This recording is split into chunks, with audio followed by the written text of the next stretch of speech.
TDN বাংলায় সকলকে স্বাগত। আমি মুক্তার হোসেন মন্ডল। আজ রাজ্যে নরেন্দ্র মোদী এসেছেন, ভারতের প্রধানমন্ত্রী, আর একদিকে এসেছেন স্বরাষ্ট্রমন্ত্রী রাজনাথ সিং। রাজনাথ সিং উত্তরবঙ্গে দুটো সভা করেছেন, আর নরেন্দ্র মোদী বর্ধমানের দুর্গাপুর এবং উত্তর 24 পরগনার ঠাকুরনগরে অর্থাৎ মতুয়াদের পীঠস্থানে তিনি সভা করেছেন। আর এই দুই বিজেপি নেতার সভা করার পর তৃণমূলের পক্ষ থেকে পাল্টা বিবৃতি এসেছে। রাজনৈতিক মহলে মিশ্র প্রতিক্রিয়া দেখা গেছে। মতুয়াদের একাংশের অভিযোগ, ঠাকুর বাড়িতে এসে যেভাবে জয় শ্রীরাম স্লোগান দেওয়া হলো তা ইতিপূর্বে কোনো দিন ঘটেনি।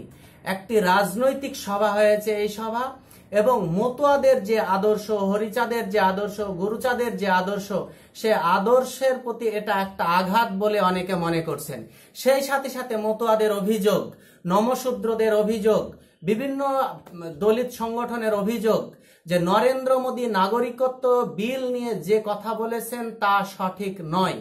প্রধানমন্ত্রী হিসাবে তিনি যে কথা বলেছেন তাতে তারা দুঃখিত এবং বাকরুদ্ধ। এর পাল্টা মিছিলও তৃণমূলের পক্ষ থেকে করা হয়েছে। মমতা ব্যানার্জি স্বয়ং এর নিন্দা জানিয়ে বলেছেন যে ইতিপূর্বে যারা ভোটার, যাদের আধার কার্ড আছে, যারা পেনশন পাচ্ছে, সরকারি চাকরি করছে, বিভিন্ন সরকারি যাদের ডকুমেন্টস আছে, তাদেরকে আবার নাগরিকত্ব দেওয়ার নাম করে হয়রানি করা হবে কেন? মমতা বন্দ্যোপাধ্যায় সহ তৃণমূল নেতাদের অভিযোগ, বাংলা পক্ষের অভিযোগ, বিভিন্ন বাঙালি আন্দোলনের নেতাদের অভিযোগ, মতুয়াদের অভিযোগ, নমশূদ্রদের অভিযোগ, এবং নাগরিকত্ব বিল নিয়ে যারা গবেষণা করছেন তারা বলছেন যে এই বিলে কোনো উপকার হবে না মতুয়াদের, নমশূদ্রদের বা ওপার থেকে আসা বাঙালি হিন্দুদের। লোকসভা ভোট সামনে, তাই লোকসভা ভোটকে কেন্দ্র করে আজকের এই বক্তব্য ছিল। শুধু নরেন্দ্র মোদীর নাগরিকত্ব বিল নয়, এই আশা, রাজনাথ সিং এর আশা, নরেন্দ্র মোদীর আশা বিশেষ তাৎপর্য। এ কারণে তাৎপর্যপূর্ণ, কিছুদিন আগে ব্রিগেডে সভা হয়েছিল তৃণমূলের, আর সেই সভায় দেশের সমস্ত নেতা, প্রায় সমস্ত নেতারা এসেছিলেন। অখিলেশ এসেছিলেন, কেজরিওয়াল এসেছিলেন, জিগ্নেশ এসেছিলেন, সকলে এসেছিলেন, যা মোদির কাছে একটা মাথা ব্যথার কারণ বলে তৃণমূল মনে করছে। যেহেতু বাংলায় ব্রিগেডের সমস্ত রাজনৈতিক দল এসেছিল, মোদী বিরোধী রাজনৈতিক দল, তাই নরেন্দ্র মোদীর কাছে, বিজেপির কাছে একটা চ্যালেঞ্জ ছিল এর পাল্টা সভা করা।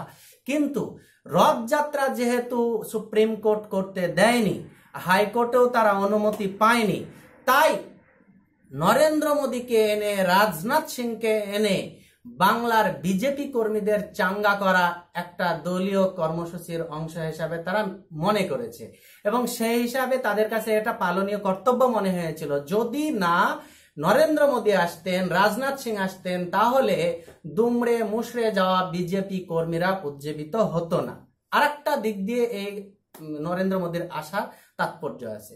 তার আগমনের আর একটা কারণ হচ্ছে এই যে বাংলা থেকে নরেন্দ্র মোদীর বিরুদ্ধে একটা বিরোধী ফ্রন্ট তৈরি হচ্ছে, যে বাংলা থেকে একটা নতুন ভারতের স্বপ্ন আসছে, নতুন প্রধানমন্ত্রী গঠনের ডাক দেওয়া হয়েছে, সেই বাংলাতে এসে তিনি তৃণমূল নেত্রী, অর্থাৎ যার নেতৃত্বে ফেডারেল ফ্রন্ট বা তৃতীয় ফ্রন্ট বা একটা বিকল্প সরকারের গঠনের যে ডাক দেওয়া হয়েছিল, সে তৃণমূল নেত্রীকেই তিনি প্রথম থেকে শেষ পর্যন্ত আক্রমণের কেন্দ্রবিন্দুতে রেখেছেন।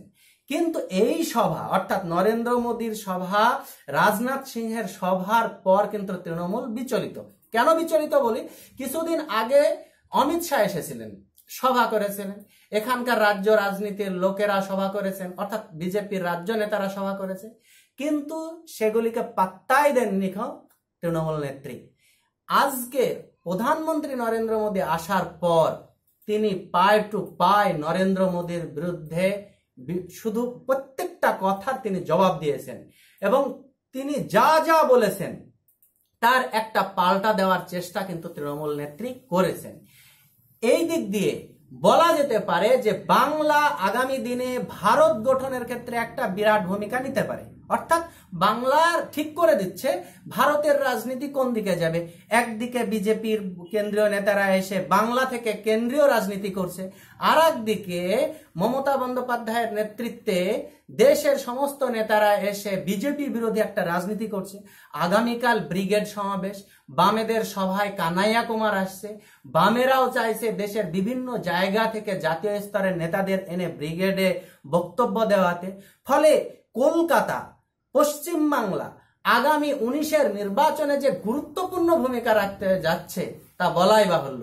কিছুদিনের মধ্যেই জানা যাচ্ছে যে রাহুল গান্ধীও 15টি সভা করবেন এবং তিনিও দেশের তাবড় তাবড় তারকা স্টারদেরকে নিয়ে এসে সভা করবে। অর্থাৎ বাংলাতে তৃণমূল নেত্রী 42-টি আসন পাওয়ার কথা বললেও, এখানে বিরোধী দলগুলির যৎসামান্য ভোট থাকলেও, পঞ্চায়েতে সেরকম ভাবে জিততে না পারলেও, বাংলা দেশীয় রাজনীতির ক্ষেত্রে, দিল্লির রাজনীতির ক্ষেত্রে, 19-এর সরকার পরিবর্তনের ক্ষেত্রে একটা গুরুত্বপূর্ণ ভূমিকা যে রাখতে যাচ্ছে তার প্রমাণ ইতিমধ্যেই মিলতে শুরু করেছে। আগামী দিন হয়তো বাংলার রাজনীতিতে আরো দেশীয় নেতারা আসবেন। বিজেপি নেতারা হয়তো বারবার চেষ্টা করবেন, তৃণমূলকে বসানোর চেষ্টা করবেন, তৃণমূলের বিরুদ্ধে কথা বলার চেষ্টা করবেন। কারণ তৃণমূল নেত্রী সবচেয়ে বেশি বাংলা থেকে কেন্দ্রের বিরুদ্ধে একাধিক ইস্যুতে কথা বলেছেন এবং বিরোধী জোটের যে ক্ষেত্র সেটা তিনি একটা আঞ্চলিক দলগুলিকে নিয়ে তৈরি করার চেষ্টা করেছেন। সেই দিক দিয়ে একদিকে কংগ্রেসের নেতৃত্বে বাংলা থেকে দিল্লি দখলের ডাক, একদিকে সিপিএম এর নেতৃত্বে বিকল্প দেওয়ার ডাক, আর একদিকে বিজেপি নেতাদের এই একটা পাল্টা দেওয়ার ডাক।